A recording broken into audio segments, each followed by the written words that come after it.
ما ته اکثر وایسونه او اکثر میسجونه چې راځي د وهم او د غبرهټ ټولي مسلې دادي. وهم د غبرهټ د یره د زړه دړکن سیوا کیږي او په ځای نشم کېناستی غم خادي کې نشم شرکت نشم کولای. دا مسلې ټول تقریبا 80% ماته چې راځي نو وایسونه او میسجونه دې باره کې راځي.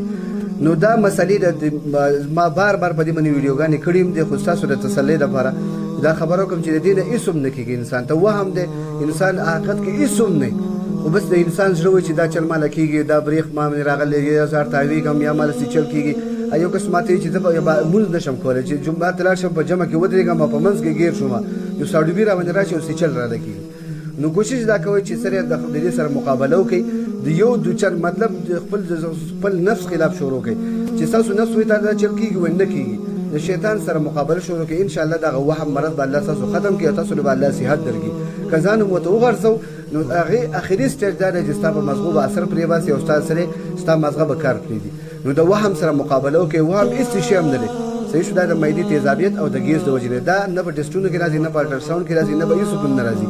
کوشش دا کوئ چې ګرم خوراکونه مه استعمال کړو. کولډ ډرنک چې کوم یخې بوتلې دي کولډ ډرنک دا بالکل پرېږدئ، د دې نه سره اجتناب وکړئ، چای کم کړئ، صحیح شو. نو انشاءالله ستاسو د تیزابیت او د معدې د ګیس د مسله به الله حل کړي او دا وهم او ډپریشن به الله ختم کړي. ورسره دا وظیفه کوئ، الا بذکر الله تطمئن القلوب، الا بذکر الله تطمئن القلوب. هر فرض مانځه پسې سل بیري او یو ټیم خاص کې ماسپښین یا د سهار ټیم کې یو څلېښ پیرې وایي، په دې باندې اوبه دموئ او اغس کوئ. نو انشاءالله دغه ډپریشن مسله به الله ستاسو حل کړي او الله به تاسو له صحت درکړي. اکثر کسان ما دغه وایي چې دا مسلې دي موږ له سې چل کېږي او موږ عاملانو ته ویلو خو هغه وایي چې دا سیر او جادو دی. نو هېڅ قسمه دا نه سیر دی نه جادو دی، نه عاملانو له ځئ او نه عامل په دې باره کې دا علامې به تاسو هي. نو په دې سره مقابله شروع کړئ او انشاءالله الله به تاسو له صحت درکړي او دا وظایف خپل کړئ.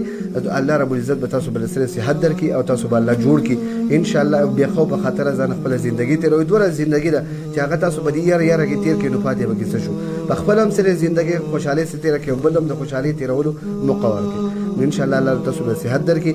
الله هم ښاد او آباد خوشحاله ساته. جزاک الله خیر. او الله به تاسو له صحت درکړي. اکثر کسان ما دغه وایي چې دا مسلې دي موږ له سې چل کېږي او موږ عاملانو ته ویلو خو هغه وایي چې دا سیر او جادو دی. نو هېڅ قسمه دا نه سیر دی نه جادو دی، نه عاملانو له ځئ او نه عامل په دې باره کې دا علامې به تاسو هي. نو په دې سره مقابله شروع کړئ او انشاءالله الله به تاسو له صحت درکړي او دا وظایف خپل کړئ.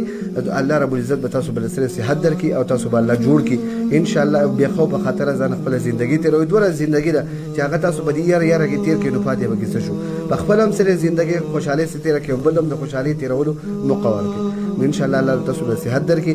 الله هم ښاد او آباد خوشحاله ساته. جزاک الله خیر.